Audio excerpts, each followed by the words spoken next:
ہاں جی، یہ بہت اچھا سوال کیا آپ نے. میرے خیال میں جو ہمارے نئے آنے والے دوست ہیں ان کے لیے ضرور میں جو میرا اپنا تجربہ ہے، جو مشاہدہ ہے، اس کے حوالے سے میں ضرور بات کروں گا. وکیل کے لیے سب سے جو بنیادی چیز ہے نا، وہ یہ ہے جو میں سمجھتا ہوں کہ اس کی نظر میں نا ایک اپنے پیشے کے حوالے سے ایک سیلف ریسپیکٹ ہونی چاہیے. اس کو یہ ادراک ہونا چاہیے کہ میں جس پیشے سے وابستہ ہوں اس پیشے کا ایک مقام ہے، اس کی ایک عزت و تکریم ہے، اور مجھے اس کو قائم رکھنا ہے. وہ ڈیووٹیڈ ہونا چاہیے اپنے پیشے کی عزت اور تکریم کو قائم رکھنے کے لیے، تاکہ وہ کوئی ایسا کام نہ کرے جس سے نہ صرف اس کی ذات ڈیگریڈ ہو، جو اس کی ذات کے لیے ڈسگسٹنگ ہو، بلکہ اس سے پورا وکالت کا پروفیشن جو ہے وہ ڈیگریڈ ہو. دوسرے نمبر پہ چیز یہ ہے کہ اس کی اپنے پیشے کے ساتھ ڈیووشن ہونی چاہیے. اس کا ایک گول ہونا چاہیے کہ میں نے ایک بہت اچھا وکیل بننا ہے، میں نے علم والا وکیل بننا ہے، اور سب سے بڑھ کے یہ کہ میں نے ایک اپنے پیشے کے ساتھ آنیسٹی رکھنی ہے، میں نے ایک آنیسٹ پروفیشنل بننا ہے. آنیسٹی جو ہے یہ شروع میں تو آپ کو فیل ہوگا اس میں کہ شاید اس کا ریٹرن اتنا زیادہ نہیں ہے، اس میں ملٹیپلیکیشن نہیں ہو رہی ہے فائنانشلی آپ کو، لیکن آہستہ آہستہ آپ کو اس بات کا ادراک ہوگا کہ آپ کسی بھی پیشے میں ہیں تو ایز اے پروفیشنل جو سب سے آپ کے لیے قیمتی چیز ہوتی ہے وہ آپ کی گڈ ول ہوتی ہے. اگر ایز اے پروفیشنل آپ کے پاس آپ کی گڈ ول ہے تو آپ ایک کامیاب پروفیشنل ہیں. اور سب سے بڑی چیز جو اس میں ہونی چاہیے، جو میں سمجھتا ہوں ہر جگہ پہ اور ہر پیشے میں ہوتی ہے اور وکالت میں وہ بطور خاص ہے، وہ یہ ہے کہ آپ کو بہت محنت کرنی ہوتی ہے، آپ کو پوری ڈیووشن کے ساتھ ہارڈ ورک کرنا ہوتا ہے. اور اگر آپ ایک شروع کے 3 سال، خاص طور پہ جب آپ اس پروفیشن کا آغاز کرتے ہیں تو شروع کے 3 سال اگر آپ محنت کر لیتے ہیں تو آپ کو ایک کامیاب وکیل بننے سے میرا خیال ہے کہ کوئی رکاوٹ نہیں ہونی چاہیے. جی سر، بہت اچھا جواب سر. سر، بار اور بینچ کے تعلق کو کس طرح بہتر کر سکتے ہیں اور کس حد تک بہتر ہے؟ آپ دیکھتے ہیں اس کو امپروو ہونے کی ضرورت ہے. جی، یہ آپ کا بہت ہی خوبصورت سوال ہے. میں سمجھتا ہوں بہت امپورٹنٹ بات ہے یہ ہمارے پروفیشن میں. ہوتا یہ ہے کہ ایک کانسیپٹ ڈیولپ کر دیا گیا جو کسی مسکنسیپشن کے نتیجے میں شاید اسپونٹینیسلی خود ہو گیا کہ بار اور بینچ کوئی 2 علیحدہ چیزیں ہیں. ایسا ہرگز نہیں ہے. جو ہمارے معزز جج صاحبان ہوتے ہیں وہ پہلے بار کے ممبرز ہی ہوتے ہیں، وکالت سے ہی وہ جو ہے بینچ میں جاتے ہیں. وہ چاہے ہائی کورٹ کے ججز ہوں، چاہے سول جج آپ آئے ہیں یا سیشن جج ہوں، کسی بھی لیول پہ آپ بیٹھے ہیں تو بیسیکلی وہ بار کے ممبرز ہوتے ہیں. اور میں نے یہ دیکھا ہے کہ اپنے کام کے ساتھ ساتھ جو ہے وہ ایک ڈیفرنٹ نوعیت کا کام، تھوڑا سا قدرے ڈیفرنٹ ضرور ہے، لیکن ہمارے جتنے بھی معزز جج صاحبان ہیں وہ بیسیکلی اپنے آپ کو وکیل ہی سمجھتے ہیں. ان کے ذہن میں یہی ہوتا ہے کہ ہم وکیل ہیں. جہاں تک بار اور بینچ کے ریلیشن کا اور گڈ ریلیشنز کا تعلق ہے تو اس کے بغیر تو آپ کی ڈسپینسیشن آف جسٹس ممکن ہی نہیں ہے میرے نزدیک. جب تک بار اور بینچ کے درمیان ایک ہارمنی نہیں ہوگی، ایک ورکنگ ریلیشن نہیں ہوگا. اور سب سے بڑی بات جو میں سمجھتا ہوں وہ یہ ہے کہ باہمی احترام کا رشتہ نہیں ہوگا. اگر جج صاحبان وکیل کی عزت نہیں کرتے تو وکیل پوری طرح سے اس کو ڈیلیور نہیں کر پائے گا جو اس کا رول ہے اس کیس کے فیصلے تک، اس کیس کو پہنچانے میں، اور جو انصاف ہے وہ غریب کی دہلیز تک پہنچانے میں. کبھی آپ کامیاب نہیں ہوں گے. اسی طرح سے اگر وکیل عدالت کی عزت نہیں کرتا ہے تو یہ پورا نظام ہی تلپٹ ہو کے رہ جائے گا. سو باہمی احترام کا رشتہ ہونا بار اور بینچ کے درمیان وہ بہت ضروری ہے.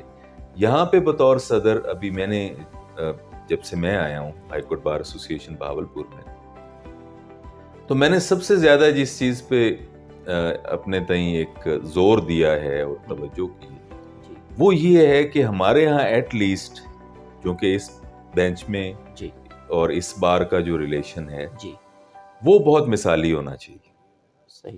تو ہم نے عدالتوں کا احترام اپنے ینگسٹرز دوستوں کو، اپنے نئے آنے والے چھوٹے بھائیوں کو، ہم نے پہلی تربیت ہی یہی دی ہے.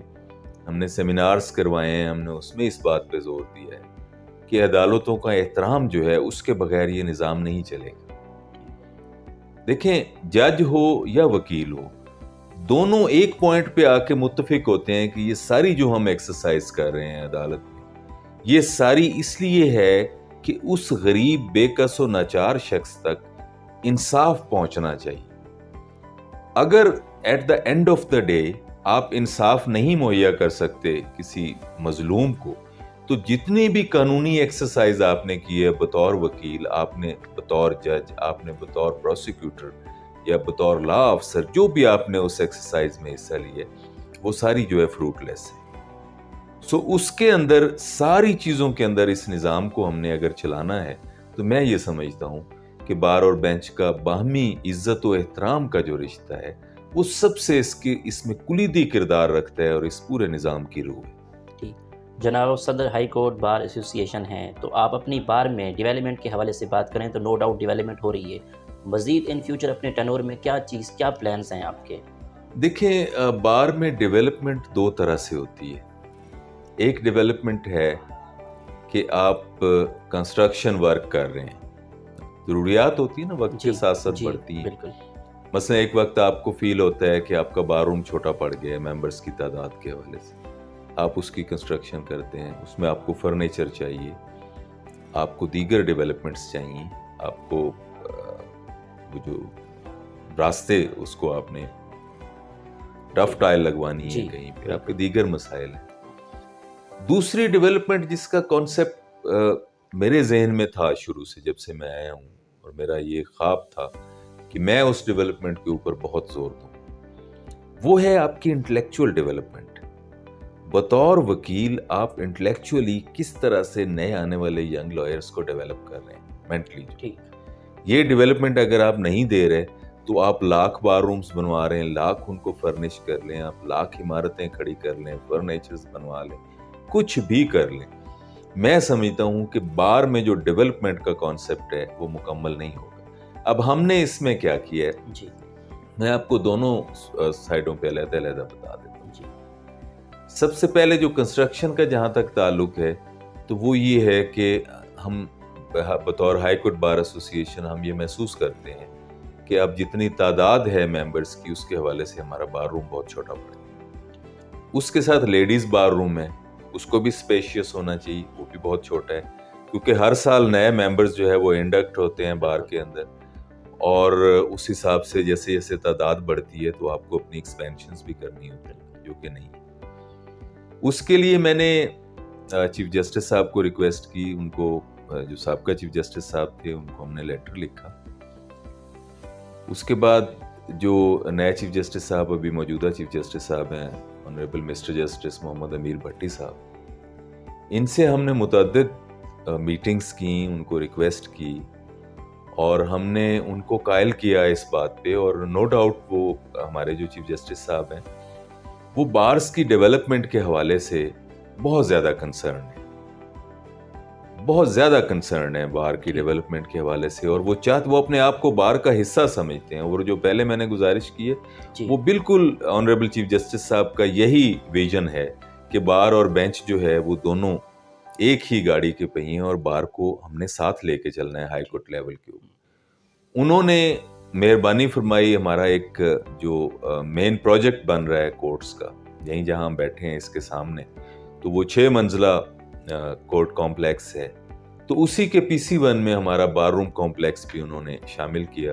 اور اب ہمارا یہاں ہائی کورٹ بار ایسوسی ایشن بہاولپور میں بار روم کا 3 منزلہ جو ہے وہ کمپلیکس بن رہا ہے, جس میں ہم گراؤنڈ فلور کے اوپر ہمارا مین بار روم ہے, اور فرسٹ فلور کے اوپر لیڈیز بار روم ہے, بہت اسپیشیس لیڈیز بار روم ہے, اور اس کے ساتھ کیفیٹیریا ہے. پھر ہمارا سیکنڈ فلور کے اوپر جو ہے لائبریری ہے, پلس اس کے اندر IT سینٹر بھی ہے, اور ساتھ اس کے جو ہے وہ لائرز کا کیفیٹیریا ہے جو ایکسکلوسیولی لائرز کے لیے ہوگا. یہ 3 منزلہ کمپلیکس ہے. اس کے علاوہ اس سے پہلے جو اب تک ہم نے کیا ہے وہ یہ ہے کہ ہمارے ہاں کنٹین جو ہے کیفیٹیریا, خاص طور پہ جو وکلاء کا حال تھا اس کے اندر, اس کی حالت بہت خراب تھی, تو اس کو ہم نے رینوویٹ کیا ہے. اس میں فرنیچر کی جو ضرورت ہے, دیگر جو اس کے اندر تھی وہ ہم نے کی ہے. اور سب سے زیادہ جس چیز پہ میں سمجھتا ہوں، اب ہم دوسری اس پوائنٹ آف ویو پہ آتے ہیں جو آپ کا ایک انٹلیکچوئل سائڈ ہے بینگ لائر.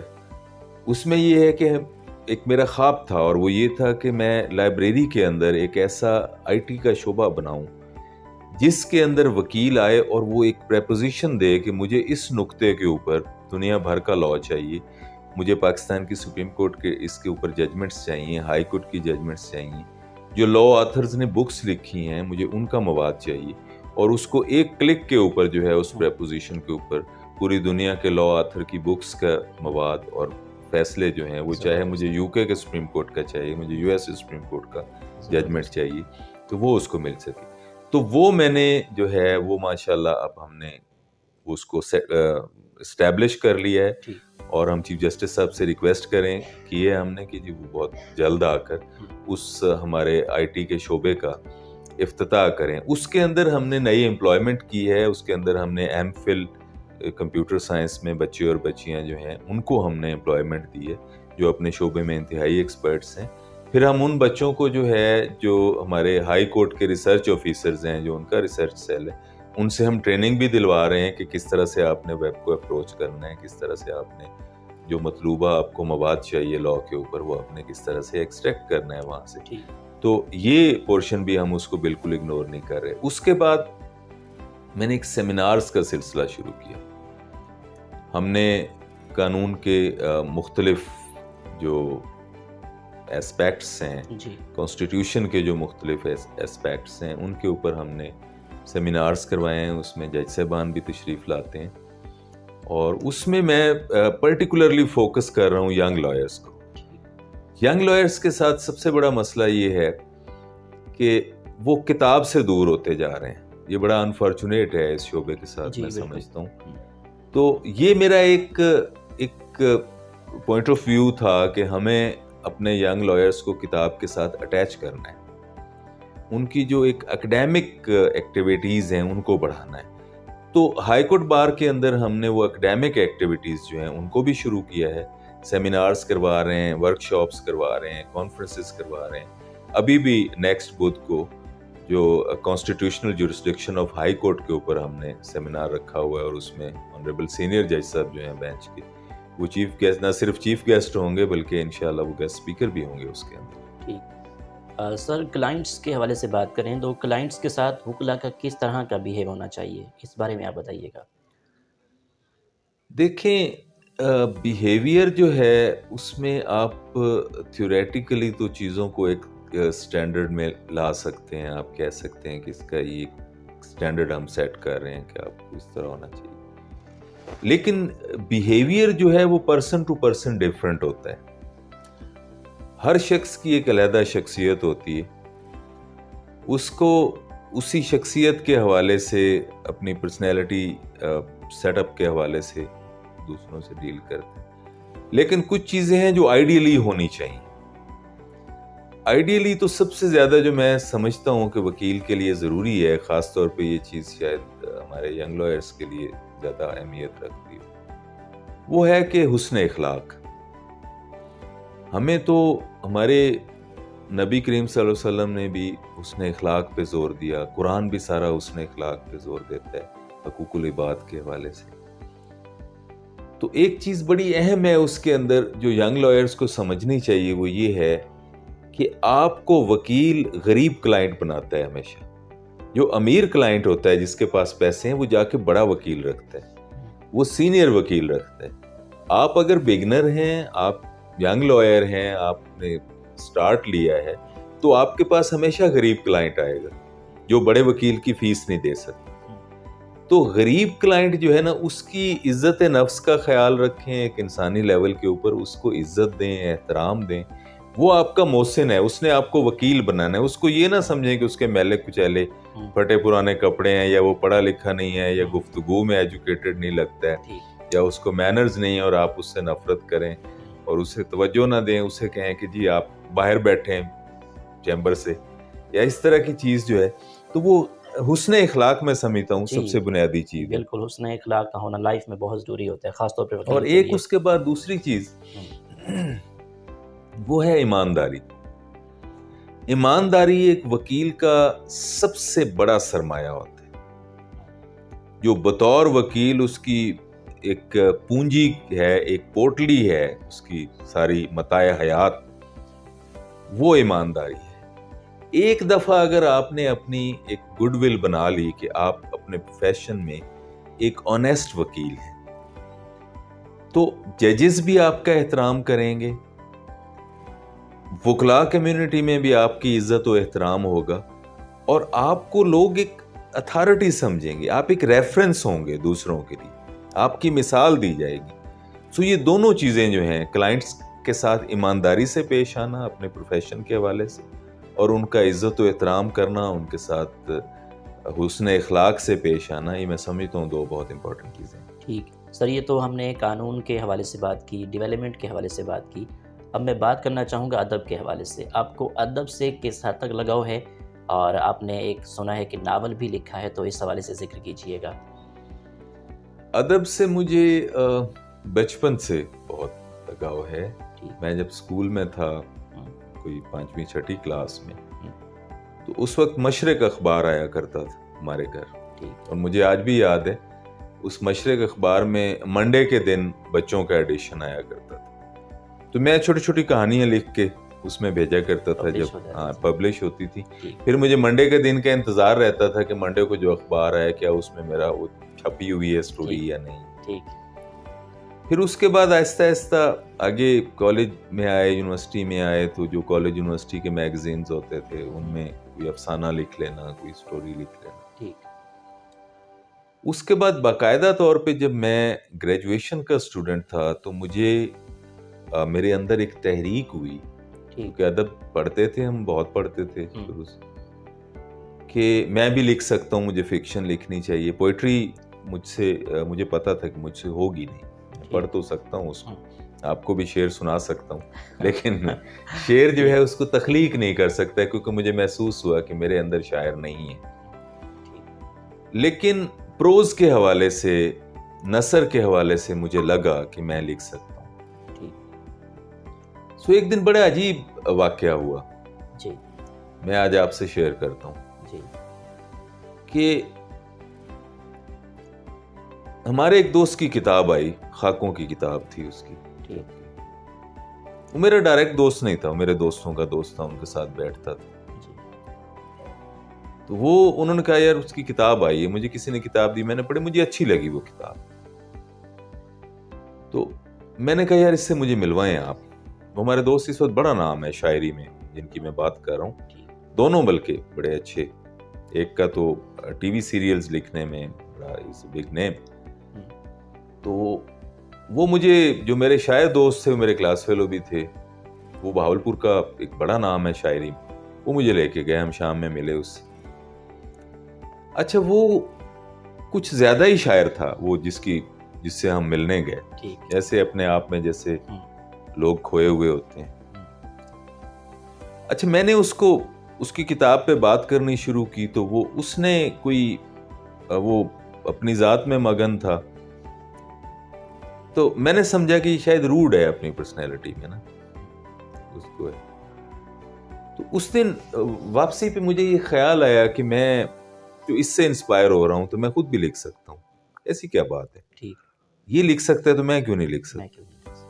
آپ یقین مانیے اسی دن واپسی پہ میں نے ایک کاغذوں کا ریم خریدا، میں نے ایک بال پوائنٹس کی پیکٹ لیا، میں گھر آیا اور میں نے اپنا پہلا ناول سرد معبد جو ہے وہ اسی دن لکھنا شروع کر دیا۔ یہ میں آپ کو بتا رہا ہوں 94 کی بات ہے یہ۔ تو اس میں جب میں نے لکھنا شروع کیا تو وہ آپ یوں سمجھ لیجئے کہ میرے پاس ایک گوندھی ہوئی مٹی کا ایک تودا تھا میرے ہاتھ میں، جس میں سے میں نے اس کو تراش خراش کے اس میں سے ایک بت نکالنا تھا۔ اس کا جو مین کریکٹر تھا میرے پہلے ناول سرد معبد کا، وہ ایک سائیکیٹرسٹ خاتون تھی، ڈاکٹر عمل تھا اس کا نام۔ تو میرے پاس صرف ایک ڈاکٹر عمل کا کریکٹر تھا، ایک ہیولا تھا میرے ذہن میں اس کا، کہ اس کی شکل و شباہت ایسے ہے، اس کی پرسنالٹی ایسے ہے، وہ بات ایسے کرتی ہے۔ تو اس کو مد نظر رکھ کے پھر اس کے سراؤنڈنگز میں اس سے جو باتیں میں نے کہلوانی تھی اس کے سراؤنڈنگز میں مجھے کچھ کردار چاہیے تھے جو اس سے وہ باتیں اگلواتے. جی. پھر آہستہ آہستہ وہ تخلیق ہوتے گئے میرے ذہن میں, اور وہ میرا کوئی تقریباً 200 صفحے کے قریب وہ ناول تھا جو 95 میں پبلش ہو کے آ گیا تھا. لیکن اللہ نے مجھے اس ناول سے اتنی عزت دی, اور وہ میں آج بھی یہ سمجھتا ہوں کہ سرد محبت میں نے لکھا نہیں تھا, مجھ سے لکھوایا گیا تھا. قدرت نے مجھ سے تخلیق کروایا وہ ناول, اور اتنا زیادہ اس کو پذیرائی ملی پاکستان میں, اور پاکستان سے باہر بھی اتنا زیادہ وہ منگوایا گیا پبلشر سے کہ وہ اس دور کی الحمد پبلیکیشنز کی لاہور کی بیسٹ سیلنگ بک تھی جو اس سال میں انہوں نے پبلش کی, اور اس کا وہ بہت سارے لوگوں تک پہنچا. اس سے مجھے بھی اللہ نے بڑی عزت دی. تو جب میں نے 95 میں ایم اے اردو کی کلاس میں داخلہ لیا اسلامیہ یونیورسٹی میں, تو میں اسلامیہ یونیورسٹی میں ایم اے اردو کے ڈپارٹمنٹ کی تاریخ میں واحد طالب علم تھا جو داخلے کے وقت صاحب کتاب تھا. مجھ سے پہلے کبھی کوئی ایسا نہیں آیا تھا. میرے لیے یہ بھی بڑی اعزاز کی بات تھی. پھر وہاں مجھے میرے ٹیچرز نے اور انکریج کیا. ڈاکٹر روبینہ رفیق ابھی چیئر پرسن ہیں جو میری محترمہ استاد ہیں, انہوں نے مجھے بہت انکریج کیا. ڈاکٹر عقیلہ شاہین سابق چیئر پرسن ابھی ریٹائر ہوئی, انہوں نے مجھے بہت انکریج کیا. ڈاکٹر مزمل بھٹی ہیں, ڈاکٹر نجیب جمال صاحب, تو یہ سارے میرے جو محترم اساتذہ تھے انہوں نے مجھے بڑا انکریج کیا. تو پھر میں نے 98 میں اپنا دوسرا ناول لکھنا شروع کیا کم گوتم کے نام سے. کم عربی کا لفظ ہے, کم کا مطلب ہوتا ہے اٹھو. کم باذن اللہ کہہ کے حضرت عیسیٰ مردوں کو زندہ کیا کرتے تھے کہ اللہ کے حکم سے اٹھو. تو کم گوتم کا مطلب یہ ہے کہ گوتم اٹھو. اچھا, اب یہ دونوں جو ان کا ٹاپک ہے وہ انسانیت سے محبت ہے. ان دونوں کا جو مین تھیم ہے وہ انسانیت سے محبت تھی. گوتم چونکہ ایک محبت کا استعارہ ہے, ایک روحانیت میں ایک اللہ سے محبت, ایک لا جوڑنے کا. تو گوتم کم گوتم کا مطلب یہ ہے کہ گوتم اب دوبارہ اٹھو. اب ضرورت ہے اس بات کی کہ وہ جو محبت مرتی جا رہی ہے معاشرے میں, ایک انسان سے محبت, انسانیت سے محبت, ہم اس کو دوبارہ زندہ کریں. دوبارہ سرد محبت جس طرح نام سے ظاہر ہے کہ سرد محبت کا مطلب ہے کہ ایک ابینڈنڈ پلیس آف ورشپ, کہ ایک ایسی عبادت گاہ جہاں عبادت متروک کی جا چکی اور وہ ویران پڑی ہو.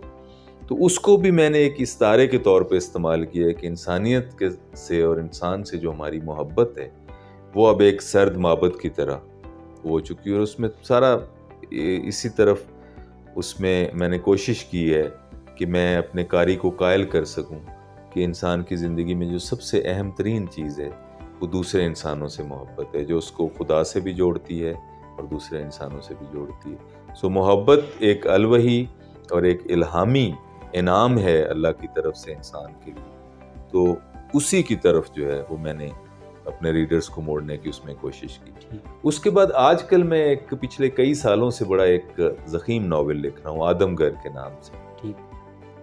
وہ انشاءاللہ میری کوشش ہے کہ اسی سال میں پبلش ہو جائے. آدم گر جو ہے وہ کہانی ہے ایک basically old age nursing home کی, اور اس کے اندر کچھ جو لیپروسی کے پیشنٹس ہیں, کوڑ جسے کہتے ہیں, کچھ کوڑ کے مریض ہیں, ان کوڑ کے مریضوں کو معاشرے نے کس طرح ریجیکٹ کر دیا, اور اس ایک سینس آف ریجیکشن کے ساتھ وہ کس طرح زندہ تھے, ان کے احساسات, اور کس طرح ان کے اپنوں نے ان سے منہ موڑا اور معاشرے نے ایک عضو معطل کی طرح ان کو پھینک دیا. اس میں وہ ہے. اس کے ساتھ ساتھ میں ایک خاکوں کی کتاب بھی لکھ رہا ہوں بے چہرہ لوگ کے نام سے. وہ دونوں کتابیں انشاءاللہ میری بہت جلد ایک ساتھ آ جائیں. ٹھیک ہے. آپ کا جو ناول ہے, میں ریڈیو پہ خود پروگرام کرتا ہوں غزل ٹائم, تو آپ کا ناول کا میں آغاز کرتا ہوں تھوڑی ایپیسوڈ کے ساتھ انشاءاللہ ریڈیو سے. تو سر میں ادب کے حوالے سے بات کر رہے تھے. ہائی کورٹ بار ایسوسیشن میں ابھی حال ہی میں ایک مشاعرہ بھی کا انعقاد ادبی کانفرنس کروائی گئی ہے, تو اس حوالے سے تھوڑا بتائیے گا. ادب جو ہے, میں پچھلے سال میں سپریم کورٹ بار ایسوسی ایشن میں ممبر ایگزیکٹو کمیٹی تھا ساؤتھ پنجاب کی سیٹ پہ. تو ہم لوگ جب ہماری رجیم آئی تو ہم لوگ چیف جسٹس آف پاکستان عزت مآب مسٹر جسٹس گلزار احمد صاحب سے ملنے کے لیے گئے. تو چیف جسٹس صاحب نے ایک بڑی خوبصورت بات کی. انہوں نے کہا کہ وکیل کے لیے بہت ضروری ہے کہ وہ ادب کو پڑھے. جس طرح شاعری میں ایک شعر میں شاعر جو ہے وہ کوزے میں دریا بند کر دیتا ہے. اگر آپ شاعری پڑھتے ہوں گے, آپ کو شاعری کا سینس ہوگا, تو آپ اپنی بات کو ایک بڑے بریف انداز میں جج کو سمجھانے کی پوزیشن میں. اگر آپ نثر پڑھتے ہیں تو آپ کی یہ تربیت ہوگی کہ میں نے الفاظ کا چناؤ کس طرح کرنا ہے, میری جو مطمع نظر میں نے کنوے کرنا ہے جج صاحب کو, اس کے لیے موزوں الفاظ کون سے ہیں, اور اس کس طرح سے اس کو میں نے ایک سمرائز کر کے اپنا مدعا جو ہے اس کو بیان کرنا ہے. ان کا فرمان یہ تھا کہ وکیل کے لیے بہت ضروری ہے کہ اس کو ادب سے لگاؤ ہو اور وہ ادب پڑھے. اسی بات کو آگے بڑھاتے ہوئے, میں تو چونکہ خود میرا ادب سے تعلق تھا, میں ایک ادنا سا قاری ہوں ادب کا, تو میرے ذہن میں یہ تھا کہ میں یہ سمجھتا ہوں ذاتی طور پہ کہ بار ایسوسی ایشنز میں ادبی سرگرمیاں ضرور ہونی چاہیے. اس میں پھر ہم اسی بات کو وہیں پہ جوڑتے ہیں کہ جو ینگ لائرز ہیں ہمیں ان کو کتاب سے اٹیچ کرنا ہے. تو کتابیں صرف لاء کی کتابیں تو نہیں ہیں نا, دنیا میں اور بھی کتابیں لکھی جاتی ہیں. فلسفے پہ بہت لکھا جاتا ہے, اسلام پہ بہت ریسرچ ہو رہی ہے, اس پہ بڑی کتابیں آتی ہیں. ادب میں بہت خوبصورت شاعری بہت خوبصورت ہو رہی ہے, نثر بہت اچھا لکھا جا رہا ہے. تو وکیل کے لیے اس کا ویژن براڈ کرنے کے لیے اور اس کے براڈ اسپیکٹرم میں جانے کے لیے آپ کو, اور اپنا انٹلیکچوئل لیول جس پہ ہم پہلے بات کر رہے تھے اس کو ریز کرنے کے لیے وکیل کا مطالعہ ہونا بہت ضروری ہے. اور اس کا مطالعہ ہر شعبے پہ ہونا چاہیے, ادب میں ہونا چاہیے, تاریخ میں ہونا چاہیے, مذہب پہ ہونا چاہیے, سوشیولوجی میں ہونا چاہیے, اور سائیکالوجی میں اس کو مطالعہ بہت ضروری ہے. تو ان چیزوں کو آگے بڑھانے کے لیے, اور ایک چونکہ ادبی کانفرنس کبھی بھی نہیں ہوئی ہمارے یہاں ہائی کورٹ بار میں, تو فرسٹ ٹائم ہوئی, تو وہ یہ ایک ٹرینڈ سیٹ کیا ہے, اس کی ایک داغ بیل ڈالی ہے. اللہ کرے یہ سلسلہ چلتا رہے. تو بس وہ یہی ہے کہ اپنے حصے کا کام کرنا ہے. میں سمجھتا ہوں کہ انسان جو ہے وہ اپنا دیا جلائے رکھے, جتنی سی روشنی جتنی جگہ میں اس کی جاتی ہے وہ جگہ تو روشن رہے گی. ہو سکتا ہے آپ کا دیا جلتا ہوا دیکھ کے دوسرے لوگ بھی جلائیں. ٹھیک سر, میں چاہوں گا کہ کچھ شاعری کے کچھ الفاظ, کچھ لائنز آپ ہمارے ساتھ شامل کریں, شیئر کریں. شاعری میں شاعر ہوں نہیں, میں نے آپ کو بتایا ہے. ہاں جی, اس لیے میری کوئی اپنی شاعری تو ہو نہیں سکتی. بس میں ایز اے قاری شاعری پڑھتا ہوں. محسن نقوی کو میں نے بہت بڑا اچھا شاعر محسن نقوی, میں نے محسن نقوی جیسی سٹرائک نہیں دیکھی شعر کی جو ہے. اور باقی تو آپ پڑھتے ہی ہیں, غالب, فیض. آپ کے فیوریٹ شاعر کون ہیں؟ میرے فیوریٹ شاعر کوئی ایک نہیں ہے سر. ادب کے حوالے سے اور شاعری کے حوالے سے بات ہو رہی تھی جی. وہ غالب کی ہم بات کر رہے تھے, فیض صاحب کی بات کر رہے تھے کہ انہوں نے شاعری کو, وہ جو ایک روایتی شاعری ہو رہی تھی کہ محبوب کے قصے اور اس کی بے وفائی کے قصے اور اس کی بے اتنائی کے قصے, تو انہوں نے اس سے باہر نکال کے شاعری کو زندگی اور زندگی کے حوالوں میں لے آئے. وہ اس میں انہوں نے زندگی کے مسائل کی بات کی. ابھی بھی چلا آ رہا ہے, شاعری ابھی بھی بہت اچھی ہو رہی ہے. میں آپ کو بتاؤں, یہاں بہاولپور کے اندر جو ہمارے نوجوان شعراء ہیں, بے شک وہ نیشنل لیول پہ اتنے مشہور نہیں ہوں گے, لوگ ان کو نہیں جانتے, لیکن مجھے جب ادبی محفلوں میں جانے کا اتفاق ہوتا ہے تو میں اپنے ان بھائیوں کی شاعری سنتا ہوں. کمال کی شاعری ہو رہی ہے. غزل پہ بہت کام ہو رہا ہے, جو شاعری کی سب سے مشکل ترین صنف ہے غزل, کیونکہ اس میں آپ کو اوزان کا, ردیف اور قافیے کا, اس میں بندشیں بہت ہوتی ہیں. اس پہ بہت کام ہو رہا ہے اور بڑی خوبصورت غزل کہی جا رہی ہے آج کے دور میں. تو وہ ایک سفر جو تھا وہ جاری ہے. جہاں رومانوی شاعری ہو رہی ہے, وہاں زندگی کی حقیقتوں پہ, زندگی کے مسائل پہ, زندگی کے دکھوں پہ بھی شاعری ہو رہی ہے. تو میں اس حوالے سے بڑا آپٹمسٹک ہوں, خاص طور پہ شاعری میں. یہ شاعری انشاءاللہ بہت اچھی شاعری ہوتی رہے گی اور شاعر آتے رہیں گے. سر, آج کل کے اس دور میں کیا کتاب پڑھنا, جو لوگ پڑھتے تھے کتابیں پہلے, وہ چیزیں کچھ کم ہو گئی ہیں؟ اس حوالے سے کچھ بتائیے گا. جی اس کی وجہ یہ ہوتی ہے، دیکھیں تغیر و تبدل جو ہے وہ دنیا کی گھٹی میں شامل ہے. کائنات تغیر و تبدل اس کا حصہ ہے، اس کی گھٹی میں ہے. چیزیں بدلنی ہیں. اگر میں یہ کہوں کہ آج سے 30 سال پہلے یا آج سے 50 سال پہلے جو دنیا تھی اس کو ہم روک کے رکھ لیں، وہ جمود جو ہے نا وہ پھر آپ کو بہت پیچھے چھوڑ دیتا ہے. دنیا بدلنی ہے، آپ نے اپنے آپ کو دنیا کے ساتھ بدلنا ہے. مثلا میں آپ کو بتاؤں، جب میں نے پہلی دفعہ موبائل فون لیا تو میں یہ سوچا کرتا تھا کہ کبھی ایسا بھی ہو سکتا ہے کہ ہم موبائل فون کی سکرین پہ ہمیں دوسرا بیٹھا نظر آ رہا ہو اور ہم اس سے ویڈیو اس طرح سے ہو کہ ہم ویڈیو پہ بات کریں. کبھی یہ بھی ہو.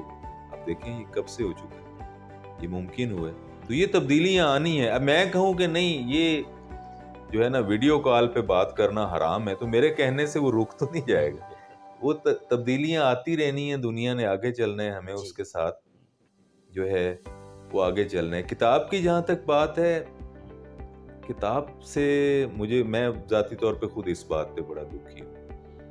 کتاب کا ایک اپنا جو ہے نا وہ رومانویت ہے کتاب کے ساتھ. کاغذ کی خوشبو، آپ کتاب اٹھاتے ہیں جو کاغذ کی ایک خوشبو آتی ہے آپ کو، سب سے بڑا رومانس تو وہ ہوتا ہے اس میں. پھر کتاب آپ کے پاس محفوظ ہو جاتی ہے، اس کے کوئی ڈیلیٹ ہونے کا، اس کا کوئی سافٹ ویئر اڑ جانے کا بھی کوئی خطرہ نہیں. تو میرے اپنے گھر میں کوئی 10,000 کے قریب کتابیں ہیں جو میری اپنے گھر میں پرسنل لائبریری ہے. ابھی بھی کوئی ہفتہ ایسا نہیں ہے جب میرے آن لائن آرڈرز میں کتابیں 2-4 نہیں آتی. تو وہ میری مسز مجھے کہتی ہیں کہ یہ اتنے سارے کتابیں ہم کیا کریں گے، ان کا آگے آنے ہمارے جو بچے ہیں ان کو تو نہیں ہے، ان کا دور نہیں ہوگا کتاب کا دور. تو میں یہ کہتا ہوں کہ کتاب جب ختم ہو جائے گی نا تو میرے بچوں کے لیے میرے گھر میں کتاب، جب کتابیں ختم ہو جائیں گی تو میرے بچوں کے لیے جو ہے وہ میرے گھر میں تو کتاب ہوگی نا. تو چلیں اس کو پھر بڑی سادہ سی بات ہے، اگر گھر میں کتاب ہوگی تو آپ کا بچہ کتاب اٹھائے گا. میں آپ کو ایک چھوٹی سی مثال دوں جی کہ میں آن لائن کتابیں منگواتا ہوں، میرے گھر میں آتی ہے کتاب، میرے سامنے آتی ہے. تو میری جو درمیان والی بیٹی ہے پچھلے دنوں اس نے مجھے آ کے کہا کہ پاپا جی میں نے آپ سے ایک بات کرنی. تو میں نے کہا بتائیں. تو کہتی ہے کہ جی میں نے نا آن لائن ایک کتاب دیکھی ہے تو وہ مجھے آرڈر کرنا ہے لیکن اس کے پیسے کچھ زیادہ ہیں. میں نے کہا کتنے کی ہے؟ تو کہتی ہے کہ 1,500 روپے کی ہے. تو میں نے کہا فوراً منگواؤ، 1,500 ابھی لے لو، جب بھی وہ ہے فوراً منگواؤ. تو ایسے اس نے نا خوشی سے چہک کے کہا، کہتی مجھے پہلے ہی پتا تھا کہ میرے پاپا کتاب کے لیے کبھی منع نہیں کریں گے. اب آپ نے ایک ٹرینڈ سیٹ کرنے ہوتے ہیں. آپ دیکھیے کہ میرے گھر میں کتاب پڑھی جاتی ہے، میرے گھر میں کتابیں آتی ہیں، تو میری بیٹی اسکول میں ہے تو اس کو بھی یہ تحریک ہوئی ہے کہ کتاب کی طرف اس کا رجحان ہوا ہے، وہ جسے میلان کہتے ہیں آپ کی طبیعت کا. تو اگر میرے گھر میں کتاب نہ ہوتی، میں نہ منگواتا تو وہ کبھی بھی نہ منگواتی. تو یہ آپ کو ایک مثال بننا ہوتا ہے. کتاب ختم اس لیے ہوتی جا رہی ہے کہ جدید ٹیکنالوجی اپنی جگہ پہ، انٹرنیٹ نے دنیا کو بدل کے رکھ دیا آپ کے سامنے ہر شعبے میں. انجینئرنگ میں آپ دیکھ لیں، بہت سارے شعبوں میں جو ہے انٹرنیٹ نے ایک بہت بڑا انقلاب ہے. 20ویں صدی کا سب سے بڑا انقلاب جو میں سمجھتا ہوں وہ انٹرنیٹ کا وہ جو ہے. تو اس حوالے سے جو ہے میں ابھی نہیں، مستقبل قریب میں نہیں دیکھ رہا کہ کتاب ختم ہو. کتاب رہے گی، کتاب رہے گی، کئی دہائیوں تک انشاءاللہ رہے گی. سر اگر آپ کی فیملی کے حوالے سے جاننا چاہوں تو آپ کے کتنے بچے ہیں، شادی کب کی آپ نے؟ جی میرے شادی 2003 میں ہوئی تھی اور میری ماشاءاللہ 3 بیٹیاں ہیں. اور میری جو بیٹیاں ہیں وہ میرا عشق ہیں. وہ ہر باپ کو اپنی بیٹیوں سے بہت محبت ہوتی ہوگی اور بیٹیوں کو باپ سے ہوتی ہے، لیکن میں یہ سمجھتا ہوں میری ایک خوش فہمی ہے کہ جو رشتہ میری بیٹیوں سے ہے، جو محبت ان کو مجھ سے ہے، جو مجھے ان سے ہے، وہ شاید کسی کو نہ ہو. اور بیٹی اور باپ کے رشتے کے حوالے سے ہمیشہ مجھے جو چیز بڑا اندر ایک خوشی محسوس ہوتی ہے، یہ سمجھ لیں میں اس کو انجوائے کرتا ہوں، وہ ہمارے نبی پاک اور ان کی صاحبزادی محترمہ کا جو رشتہ ہے، حضرت فاطمہ الزہرا رضی اللہ عنہا اور حضور صلی اللہ علیہ وسلم کا جو رشتہ ہے، ہمارے لیے اس سے بڑی کیا مثال ہوگی. بیٹیوں سے محبت کرنا، ایک بیٹیوں کو مقام دینا، ان کی عزت و تکریم جو ہے وہ ہمارے سامنے تو بہت بڑی مثال موجود ہے۔ سر محبت کے حوالے سے بات کریں تو آپ کو اب تک کس سے زیادہ محبت ہے، یہ اس بارے میں بتائیے گا۔ دیکھیے محبت کی ہم جب بات کرتے ہیں نا، ہماری سوسائٹی کا ایک سیٹ اپ اس طرح سے ہو گیا، 70 کی دہائی میں 60 کی دہائی میں جو فلمیں بنی انہوں نے محبت کے بڑے نئے معنی دیے لوگوں کو، اور ہمارا ذہن یہ ہو گیا کہ محبت ہوتی ہے یہ صنف مخالف سے آپ کی جو ایک جذباتی وابستگی ہے اس کو، وہ صرف وہی محبت ہے۔ میرے نزدیک جو ہے، میں نے پہلے بھی ابھی آپ سے بات کی ہے کہ محبت ایک الوہی جذبہ ہے، محبت ایک انعام ہے میرے نزدیک، جو اللہ کی پاک ذات کو جب کسی شخص پہ پیار آتا ہے تو وہ اس کے دل میں محبت کا جذبہ بیدار کرتا ہے۔ سو محبت ایک جذبہ ہے جو ازل سے چلا آ رہا ہے اور ابد تک اس نے رہنا ہے۔ آپ چھوڑ دیجئے کہ محبت آپ کو کس سے ہے، آپ صرف اس کو ایک جذبے کے طور پہ لیں۔ محبت آپ کو کسی اپنے پیٹ سے بھی ہو سکتی ہے، اپنے لوگ جانوروں سے بے پناہ محبت کرتے ہیں، دنیا میں بہت سارے واقعات ہوئے جب کسی کا پیٹ مر گیا تو اس نے خودکشی کر لی۔ تو انسان سے محبت کا تو ایک بہت بڑا درجہ ہے۔ تو میرے نزدیک محبت انسان سے کرنی چاہیے، اس میں تفریق نہیں ہونی چاہیے۔ ایک آپ کو، میرے تو دونوں ناولوں کا میں نے آپ کو بتایا موضوع بھی یہی ہے کہ آپ کو انسانیت سے محبت ہونی چاہیے، انسان کے کریچر سے محبت ہونی چاہیے، کیونکہ اس انسان کا کریچر اتنا شاندار ہے جو قدرت نے بنایا ہے کہ اس کا میں سمجھتا ہوں یہ حق ہے کہ اس سے محبت کی جائے۔ ایک اور میں آپ کو بڑی دلچسپ بات بتاؤں، ہم لوگوں سے اکثر یہ گلہ کرتے ہیں کہ میں آپ سے بہت محبت کرتا ہوں، آپ مجھ سے محبت نہیں کرتے۔ بالکل، محبت کا کوئی کمپلشن تو ہو ہی نہیں سکتا، یہ تو ایک اسپونٹینیس سینٹیمنٹ ہے جو آپ کے دل میں دوسرے کے لیے پیدا ہوتا ہے۔ اگر اس کے دل میں نہیں پیدا ہو رہا تو میں کسی کو کیسے کمپیل کروں کہ وہ بھی مجھ سے محبت کرے؟ اگر میں اس سے محبت کرتا ہوں تو یہ میرا مسئلہ ہے، اس کا تو نہیں ہے۔ محبت جو ہے وہ دوسرے کو حق سمجھ کے دینی چاہیے۔ اگر میرے دل میں ایک بڑے بھائی کے طور پہ آپ کے لیے ایک چھوٹے بھائی کی حیثیت سے میرے دل میں آپ کے لیے محبت ہے تو وہ مجھے یہ سمجھ لینا چاہیے کہ یہ آپ کا حق ہے، یہ آپ پہ میرا احسان نہیں ہے۔ لیکن ایٹ دا ریسیپینٹ اینڈ جو ہے، آپ کو دوسرے کے محبت کے جذبے کو ایز اے احسان جو ہے اس کو ریسیو کرنا چاہیے۔ سو محبتیں حق کے طور پہ دی جانی چاہیے اور احسان کے طور پہ وصول کی جانی چاہیے۔ میرا تو یہی فلسفہ رہا ہے ہمیشہ سے۔ مجھے کس سے سب سے زیادہ محبت ہے؟ میں آپ کو زندگی میں مختلف ادوار میں مختلف لوگوں سے محبت ہوتی ہے، اس کی نوعیت مختلف ہوتی ہے۔ آپ کو اپنی بلڈ ریلیشن سے محبت ہوتی ہے، اولاد کی محبت بھی ایک بڑا خوبصورت تجربہ ہے، اس کے بعد دوستوں سے آپ کو محبت ہوتی ہے، اس میں کوئی شک ہی نہیں ہے۔ لیکن زندگی میں سب سے زیادہ میں نے اپنی ماں سے محبت کی۔ میری شخصیت پہ بھی جو ہے وہ میری والدہ صاحبہ، اللہ ان کو جنت نصیب کرے، وفات پا گئی ہیں 2005 میں۔ تو she was a wonderful lady. میں نے اپنی زندگی میں اتنی دانش مند خاتون نہیں دیکھی۔ یہ نہیں ہے کہ وہ میری ماں ہے میں اس لیے کہہ رہا ہوں، میں اگر انڈیپینڈنٹ اپروچ سے بھی دیکھوں تو وہ بہت بہت دانش مند خاتون تھی، ان کے اندر وزڈم بہت تھی۔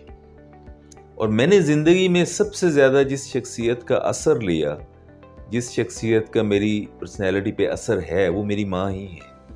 میں ابھی جو میری خاکوں کی کتاب آ رہی ہے اس میں ان کا خاکہ بھی لکھ رہا ہوں، تو میں چاہتا ہوں کہ میں دنیا کو بتاؤں کہ میری ماں کیسی تھی اور میرا ان سے رشتہ کیسا تھا۔ سو اس بات میں مجھے کبھی بھی کوئی شک نہیں رہا کہ میں نے زندگی میں جو سب سے زیادہ عشق کی حد تک محبت کی وہ میں نے اپنی ماں سے کی۔ تو باقی تو چلتی رہتی ہیں، دیگر رشتوں سے بھی ہوتی ہیں، ہر محبت کی ایک نوعیت ہوتی ہے۔ ٹورزم کے حوالے سے بات کریں تو آپ کو ٹورزم کا کتنا شوق ہے؟ کون کون سے شہر آپ کو اچھے لگتے ہیں؟ آپ کا پسندیدہ شہر کون سا ہے؟ ٹورزم جو ہے وہ مختلف ادوار میں آپ کا اس طرف مختلف رجحان رہتا ہے۔ زمانہ طالب علمی میں میرا ٹورزم یہ ہوتا تھا کہ میرے پاس ایک کیمرہ ہوتا تھا، ایک ڈائری ہوتی تھی، ایک میرا وہ بیگ ہوتا تھا پیچھے، تو میں ایک جینز اور 2 ٹی شرٹ اٹھائیں اور میں کبھی 15 دن کے لیے نکل گیا پہاڑوں میں ادھر ادھر. تو میں اکیلا جایا کرتا تھا، میں کبھی کسی کو ساتھ لے کے نہیں جاتا تھا، کیونکہ میرا یہ ہوتا تھا کہ میری مختلف جگہوں کے اوپر جو میری محسوسات ہوتی تھی وہ میں ڈائری میں لکھتا رہتا تھا. تو اس کے لیے مجھے ایک یکسوئی چاہیے ہوتی تھی، اس کے لیے ایک پرائیویسی چاہیے ہوتی تھی، مختلف لوگوں سے ملنا، مختلف علاقوں کو دیکھنا، قدرت کی صناعی کو دیکھنا. اللہ نے ہر علاقے میں مختلف طبیعتوں کے لوگ بنائے ہیں، ان کے سوچنے کے انداز ڈیفرنٹ ہیں. تو میں پہاڑوں اور ندیوں کو دیکھ کے خوش ہونے کی بجائے وہ اپنی جگہ، وہ اللہ کی، میں نے عرض کیا ہے کہ اس کی تخلیق پہ، اس کی مصوری پہ، وہ غالب نے کہا نا کہ سبزہ و گل کہاں سے آتا ہے، ابر کیا چیز ہے، ہوا کیا ہے. تو پہاڑوں میں جا کے آپ کو احساس ہوتا ہے، آپ قدرت کی صناعی پہ جو ہے وہ اشش کر اٹھتے ہیں، اور آپ کو اللہ کا مصور ہونا جو ہے اس پہ بڑا پیار آتا ہے آپ کو دیکھ کے.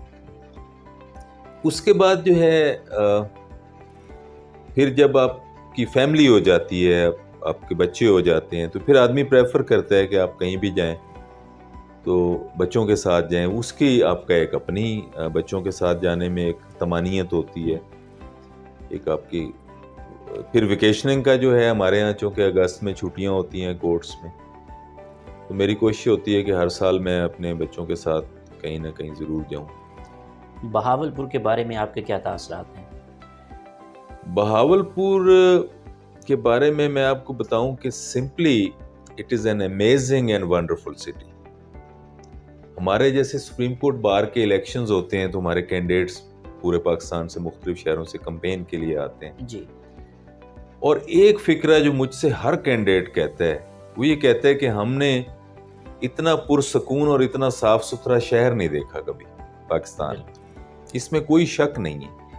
پھر بہاولپور کا جو سب سے بڑا ایک ایسٹ ہے وہ بہاولپور کی تاریخ ہے، ایک ریاست کی تاریخ ہونا، اور وہ بڑا رچ ہے کلچر وائز. وہ بہاولپور کی ہسٹری جو ہے وہی چیزیں چلی آ رہی ہیں آگے. آپ دیکھیں سب سے زیادہ مجھے جو بہاولپور کے لوگوں کے، اپنے ریاست کے لوگوں کے مزاج میں جو چیز اٹریکٹ کرتی ہے وہ ان کی وفاداری اور مروت.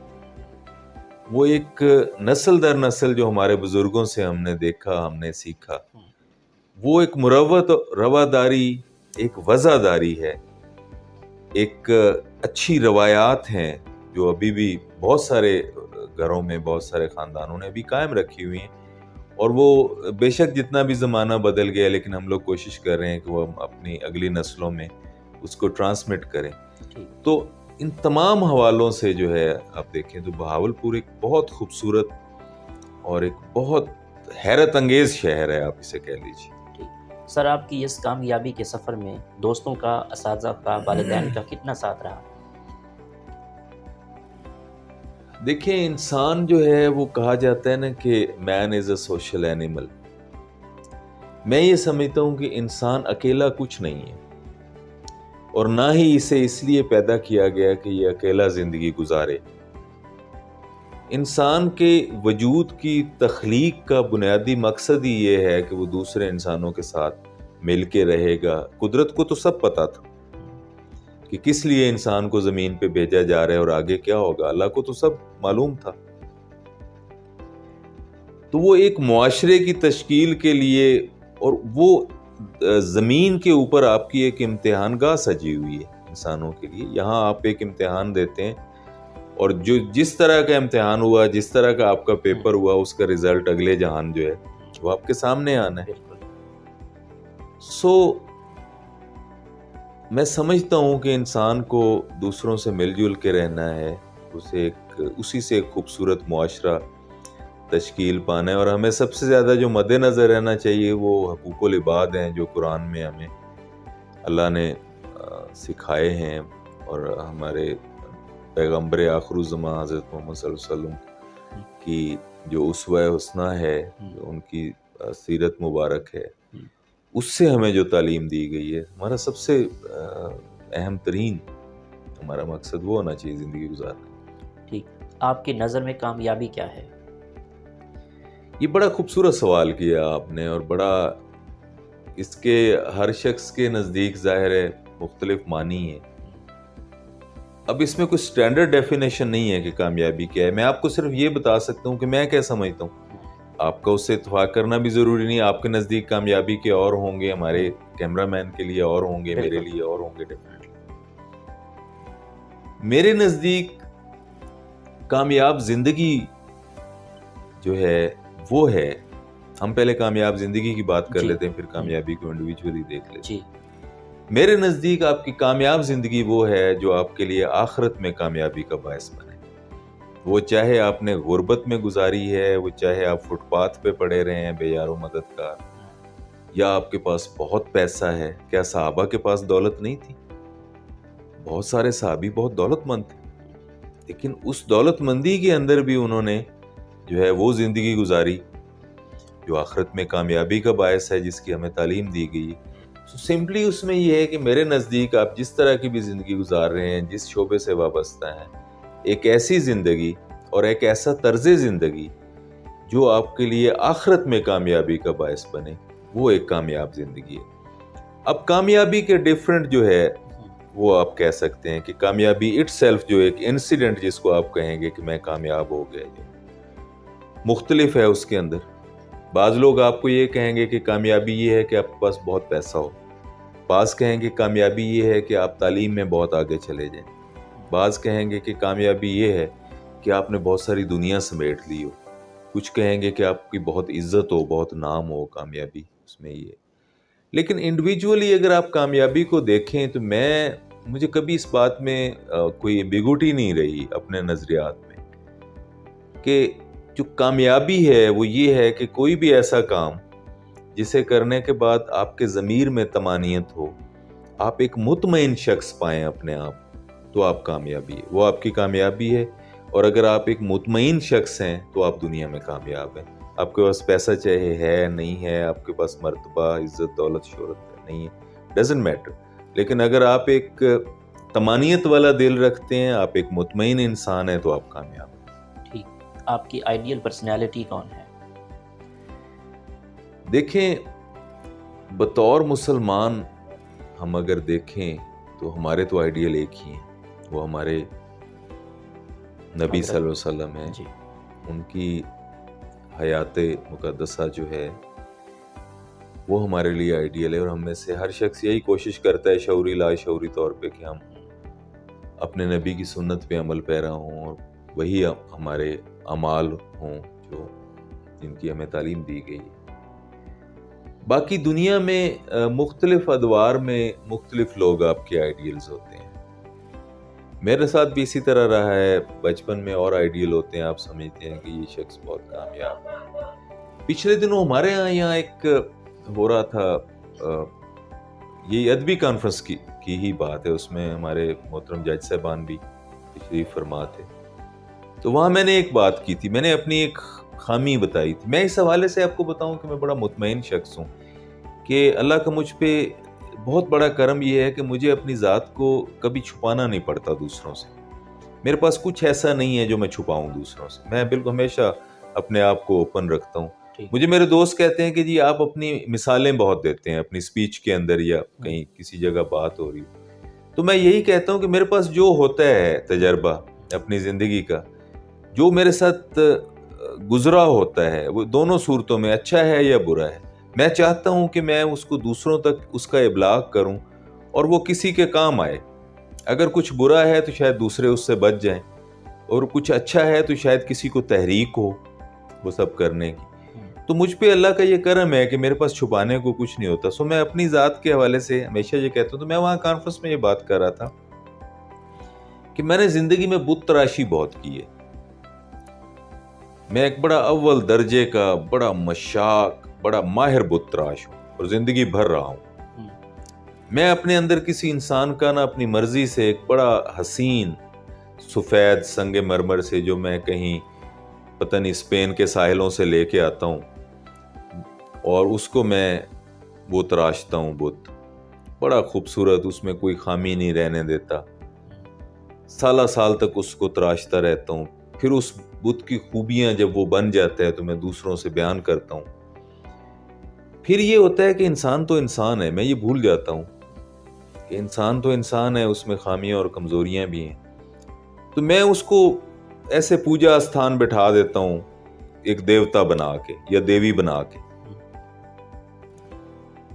پھر جب وہ ایک ایسے کوئی آندھی چلتی ہے زمانے کی تو وہ بت گرتا ہے، وہ پاش پاش ہو جاتا ہے. تو پھر میں اس کا سوگ مناتا اپنی زندگی میں. پھر اس سوگ سے نکلنے کے لیے مجھے یہ سمجھ آتی ہے کہ میں ایک اور بت تراش کے اپنا دھیان ادھر لگا لوں، تو میں ایک دوسرے بت کو تراشنے میں لگ جاتا ہوں. یہ میرے ساتھ بہت ہوا زندگی میں. مختلف اپنی زندگی کے ادوار میں، بچپن میں، لڑکپن میں، پھر اب جوانی میں، پھر اب اس عمر میں، اس جگہ پہ جہاں میں اب پریکٹیکل لائف میں ہوں، تو میرے بت جو ہے وہ مختلف رہے ہیں. میں تراشتا رہا ہوں ان کو، وہ ٹوٹتے بھی رہے ہیں. لیکن ایک بات جو میں سمجھا ہوں وہ میں آپ سے ضرور شیئر کروں گا. وہ بڑے کام کی بات ہے، مجھے کسی خوش بخت لمحے میں مجھ پہ الہام ہوا، اللہ نے میرے دل میں ڈالی. آپ کے بھی کام آئے گی وہ بات. وہ یہ ہے کہ ایک چیز زندگی میں ہمیشہ یاد رکھیں کہ اللہ کی محبت کے علاوہ ہر محبت کو زوال ہے، اور آپ نے وہ زوال دیکھنا ہے زندگی میں. صرف اللہ کی محبت جو ہے اس کو بقا ہے، اس کو قیام ہے، وہ آخرت تک آپ کے ساتھ رہے گی. انسان سے آپ جب بھی محبت کریں گے، عشق کی حد تک کریں گے، اس نے ٹوٹنا ہے، اس بت نے. اس محبت کو زوال آنا ہے، اور آپ نے اپنی موت سے پہلے اس محبت کو زوال میں، برے حالوں میں، ٹوٹتے بکھرتے اور دکھ دیتے ہوئے آپ کی ذات کو اس سے دکھ ملنا ہے. اللہ کی ذات کے علاوہ جب آپ ٹوٹ کے کسی کو چاہیں گے، دکھ پائیں گے اس سے. اس کا مطلب یہ ہرگز نہیں ہے کہ آپ محبتیں کرنا چھوڑ دیں. یہ ہماری سرشت ہے. دیکھیں، انسان کی سرشت میں یہ ایک وہ اہمیت چاہتا ہے، وہ ریجیکشن نہیں چاہتا. انسان کبھی مسترد نہیں ہونا چاہتا کہ اس کو مسترد کیا جائے. محبت آپ اس لیے کرتے ہیں کہ محبت میں اہمیت کا احساس ہوتا ہے، ایکسیپٹنس ہوتی ہے، آپ کو ایکسیپٹ کیا جاتا ہے. آپ یہ اس لیے نہیں چاہتے کہ کوئی شخص آپ سے نفرت کرے، کیونکہ نفرت میں ایک ریجیکشن ہوتی ہے، آپ کو مسترد کر دیا جاتا ہے. محبت آپ کی سرشت میں نفرت سے پہلے ہے. اللہ نے پوزیٹیوٹی کو نیگیٹیوٹی سے پہلے رکھا ہوا ہے انسان کے خمیر میں. اب یہ آپ کا اپنا قصور ہوتا ہے، ہماری یہ اپنی خامی ہوتی ہے کہ ہم وہ جو چیز پہلے رکھی گئی ہے، جو پرائورٹی پہ ہے، پوزیٹیوٹی ہے، اس کو چھوڑ کے ہم نیگیٹیوٹی کی طرف جاتے ہیں. اس کا مطلب یہ ہرگز نہیں ہے کہ محبتیں کرنی چھوڑ دینی. محبت سے ہی تو زندگی کا رنگ ہے، اس سے حسن ہے، اور محبت سے ہی تو آپ کی زندگی جو ہے اس کے اندر رنگ ہے. آخری سوال، آپ کو غصہ آتا ہے، اور غصہ آتا ہے تو کیسے کنٹرول کرتے ہیں؟ غصہ تو دیکھیں انسان کی سرشت میں ہے. اس میں میں آپ کو ایک چھوٹا سا واقعہ سناؤں. میں اکثر سناتا ہوتا ہوں، شاید کسی کے کام ہے. قدیم یونان میں ایتھنس شہر جو ہے ایک بڑا چھوٹا سا قصبہ تھا سقراط کے دور. تو وہاں سقراط کا وہ سکول تھا.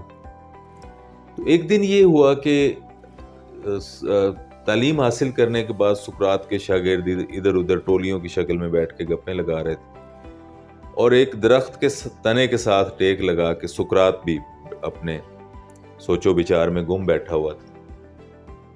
اچھا، سقراط جو ہے نا، اس کا سر بڑا عجیب سا تھا. وہ ایک عام انسان کے سر کے سائز سے بہت بڑا سائز تھا اس کے سر کا، اور اس کا ماتھا یوں آگے کو ایسے نکلا ہوا تھا،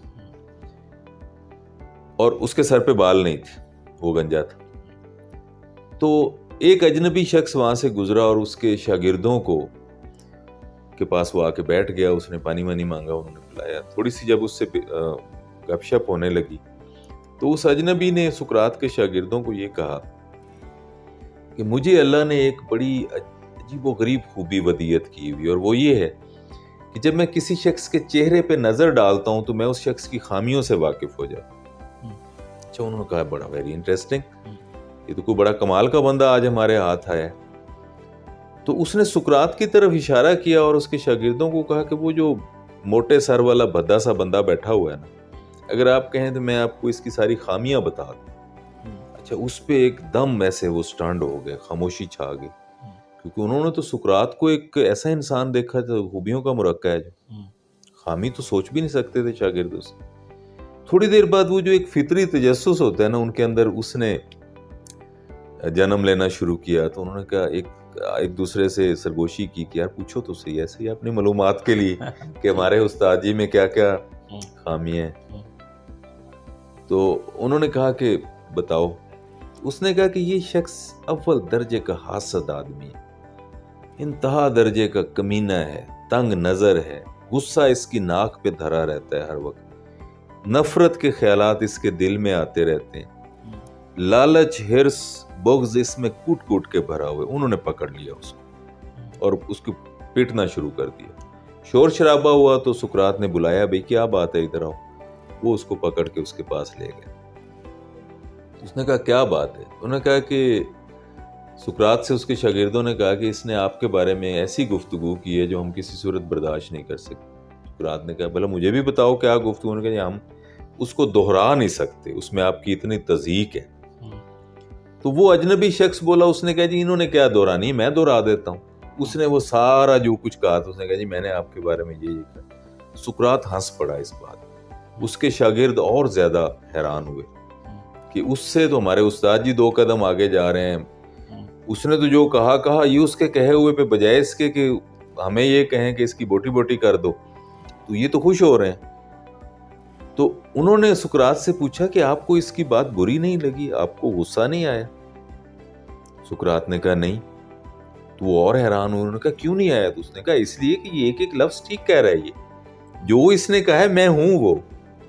انہوں نے کہا یہ کیسے؟ ہم نے تو آپ کو آج تک ایسا کبھی نہیں دیکھا. اس نے کہا یہی تو پوائنٹ ہے اس میں کہ انسان خیر اور شر کا مجموعہ ہے.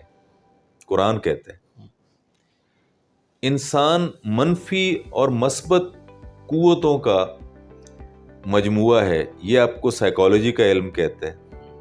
رحمانیت اور شیطانیت کے تصور آپ کو اسلام نے دیے ہیں کہ زمین کے اوپر رحمانی قوتیں کار فرما ہے، پیراللی شیطانی قوتیں بھی کار فرما ہے.